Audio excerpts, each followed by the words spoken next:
Ça nous amène dans une situation très, très difficile. C'est un sérieux problème pour l'UQAT. Les enveloppes d'investissement du ministère de l'Enseignement supérieur versées au cégep et universités seront beaucoup moins importantes que prévu pour la prochaine année. On souhaitait faire cette année pour un peu plus de 10,5 millions d'investissements en infrastructure, c'est-à-dire à la fois en termes de bâtiments, d'entretien, d'agrandissement, d'amélioration, de maintien, mais aussi d'acquisition d'équipements là, de tout type pour nos programmes d'études. Ma capacité de dépenser qui m'a été transmise est de l'ordre de 3 millions. Nous, on prévoyait dépenser autour de 10,5 millions dans l'année.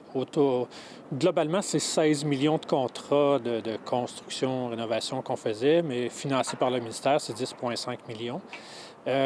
Toutefois, on a eu la nouvelle le 31 juillet que c'est 8,3 millions qu'on devait dépenser au maximum. Les impacts des restrictions budgétaires seront bien réels pour le cégep de l'Abitibi-Témiscamingue. On est en implantation de 2 nouveaux programmes d'études au cégep qu'on a obtenus, architecture et physiothérapie. Heureusement, on avait commandé quelques équipements qui étaient, je dirais, essentiels pour faire l'offre du programme dans la prochaine année, mais il restait des choses à commander.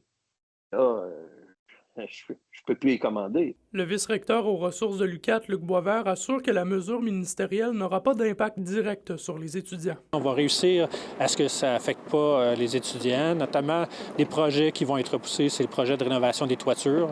C'est le genre de projet qu'on peut repousser, mais qui n'est jamais une bonne idée de repousser, évidemment. Là. Quand on a des problèmes de toiture, l'écoulement qui se fait pas bien, donc ça génère tout ça de problèmes, ça génère l'usure prématurée. Le cégep de l'Abitibi-Témiscamingue espère que la rencontre de jeudi avec les fonctionnaires du ministère de l'Enseignement supérieur permettra de limiter les baisses d'investissement. Est-ce qu'on est capable d'obtenir de l'ouverture en lien avec des obligations de santé et sécurité? Dans une déclaration écrite, la ministre de l'Enseignement supérieur affirme que la mesure est dans un objectif de saine gestion des fonds publics, que le ministère fera preuve de flexibilité pour que les établissements soient en mesure d'honorer leur engagement contractuel.